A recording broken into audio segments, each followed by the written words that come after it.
আসসালামু আলাইকুম।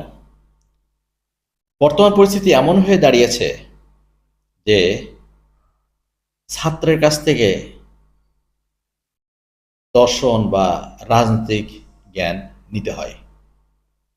পরিস্থিতি এমন অবস্থা দাঁড়িয়েছে যে যাকে আপনি শিক্ষা দিয়েছেন, যাকে আপনি পড়িয়েছেন, সে আপনাকে রাজনৈতিক দীক্ষা দিবে।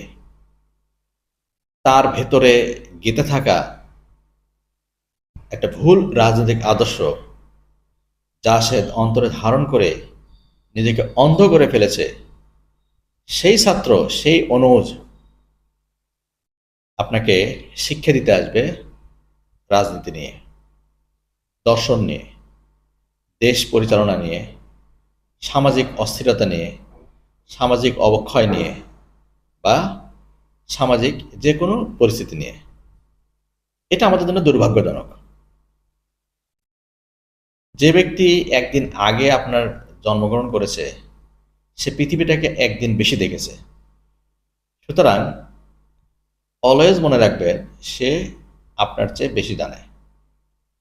আপনার যত পুঁথিগত জ্ঞানই থাক, আপনার যত রাজনৈতিক জ্ঞানই থাক, আপনার যত অন্ধ অনুকরণের জ্ঞানই থাক, যে ব্যক্তি আপনার চেয়ে সিনিয়র, যে আপনার আগে জন্মগ্রহণ করেছে, মনে রাখবেন সে আপনার চেয়ে বেশি জ্ঞানী। জ্ঞান শুধু বই পড়ে অর্জন হয় না, বা জ্ঞান শুধু শিক্ষকের কাছে পড়ে অর্জন হয় না। জ্ঞানটা অর্জন হয় ঠেকে ঠেকে, দেখে দেখে। আপনি জীবনে কত সমস্যা ফেস করছেন এবং সেগুলোতে কিভাবে উদ্ধার হয়েছেন, আপনি জীবনে কত কিছু দেখেছেন, সেখান থেকে কি অভিজ্ঞতা সঞ্চয় করেছেন, এবং সেই অভিজ্ঞতা সঞ্চয় করে নিজেকে কতটা প্রস্তুত করেছেন, এই সব কিছু মিলাই হচ্ছে জ্ঞান।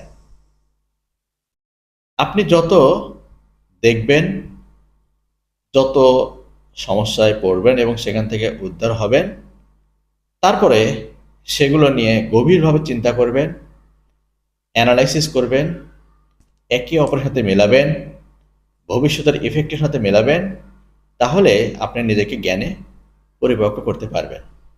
দুঃখের বিষয় হচ্ছে, আজকে যারা অনজ, আজকে যারা আপনার ছাত্র, তারা এইটুকু অর্জন না করেই নিজেকে মহাজ্ঞানী ভাবে এবং আপনাকে জ্ঞান দিতে আসে।